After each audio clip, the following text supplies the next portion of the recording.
Hey there! If you're an online English teacher, you already know that engagement is, well, it's everything, right?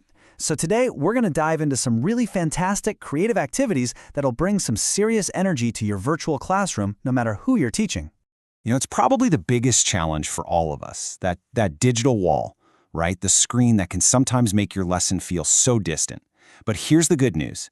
There are some really powerful ways to not just break through that wall, but to make it completely disappear. So let's jump right in. Okay, first up, our youngest learners. For this group, the secret is super simple but absolutely essential. We've got to turn our lessons into playtime. Honestly, this is the one truth you just have to embrace. Kids learn language best when they're moving around, when they're laughing, when they're exploring. If it feels like a game, the vocabulary, the grammar, it just sticks. It's almost like magic. So how do we actually do this? Well, a fantastic example is the virtual scavenger hunt. You give a super simple clue like, find something blue, and boom, they're up, they're running around their room, and then they race back to the screen with their little prize. And here's the crucial part. They immediately use the language you want them to practice. I found a blue crayon. It's physical, it's exciting, and it's instant language practice. It just works. And hey, the ideas don't stop there. You could try something like digital story cubes. Where you roll virtual dice and each picture sparks a piece of a story you build together? Or get everyone up and moving with some interactive songs. Even a classic show and tell with a favorite toy is a golden opportunity for them to practice describing things. At the end of the day, teaching young kids is all about a shared adventure. It's not you lecturing them. It's about you and your students being on a journey, discovering things together. All right, let's switch gears and talk about teenagers. Now, with this group, the whole strategy changes. Playtime? That's out. Relevance? That is in. Think about it. If a teenager can't see how English connects to their world, their friends, their hobbies, their life online, you are going to have a tough time keeping them engaged. They have to see the language as a tool they can use right now. Not someday in the future, but today. Okay, check this out. This is a perfect way to tap right into teen culture. Grab a popular meme, a school-appropriate one of course, and just talk about it. What does this even mean? Why is it funny? Then, here's the challenge. Ask them to create their own meme using a new vocabulary word. See? They're not just memorizing a word, they're using it creatively. And this is the real aha moment. Memes are an absolute goldmine for all that informal language, slang, and even tricky grammar structures. Like the I don't always X, but when I do, Y thing? You're literally teaching them how the language is used in the real world. And you can apply this idea everywhere. Hold debates on topics they actually care about. Break down the lyrics of their favorite songs together. Or, if you've got a gamer in your class, have them explain, in English of course, how to beat a tough level in a video game. It's all about meeting them on their own turf. This really gets to the heart of it. For a teenager, if the language doesn't feel real, it's not real. It has to have a purpose that makes sense in their world, not just in some dusty old textbook. And that brings us to our final group, adult learners. With adults, the focus gets even sharper. We're moving away from social relevance and zeroing in on practical, real-world application.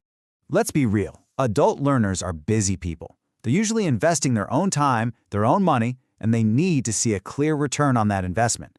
The question that's always in the back of their mind is, how is this going to help me? In my job, when I travel, in my actual life? So our activities have to reflect that mindset. This email challenge? It's a perfect example. Give them a totally realistic scenario like, you need to ask a client for more information. They draft the email, and then, and this part is so important, they do a peer review. They look at each other's work. They're not just circling grammar mistakes. They're building a real, tangible skill they can literally use at work the very next day.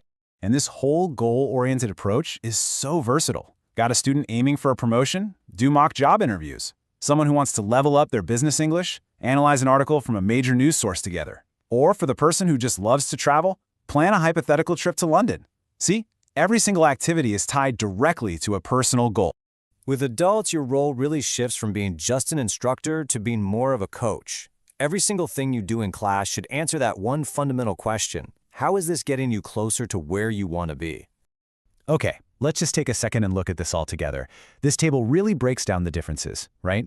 You can see that core motivator shifting from play to relevance and then to goals. The styles are totally different, but is there something that actually connects all of them? A common thread? You bet there is. There is one golden rule, one single principle that is the foundation for every single one of these strategies.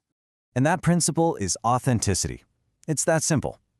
Whether it's a kid's natural love of play, a teenager's life in internet culture, or an adult's career goals, authenticity is all about connecting English to what is already real and meaningful in your student's life. You know, for those of you who geek out on the theory, this ties right into communicative language teaching. The whole idea there is that the goal is meaningful communication, not just getting every single grammar point perfect. So we can actually break authenticity down into 4 key parts. First, tapping into their personal interests. Second, making sure what you're doing aligns with their real-world goals. Third, acknowledging and actually using their cultural context. And finally, creating tasks that need genuine communication, not just, memorizing lists of words. So what are the big takeaways here? It's this. First, always tailor your lessons to the core motivation of your age group. Just remember the simple formula: play for kids, relevance for teens, and goals for adults. And most importantly, never forget that the master key that unlocks engagement for absolutely everyone is authenticity. And that's it for this explainer. So now, the question really goes out to you. Thinking about your students right now, what's one new, dynamic, and truly authentic idea that you're feeling inspired to try out in your classroom this week?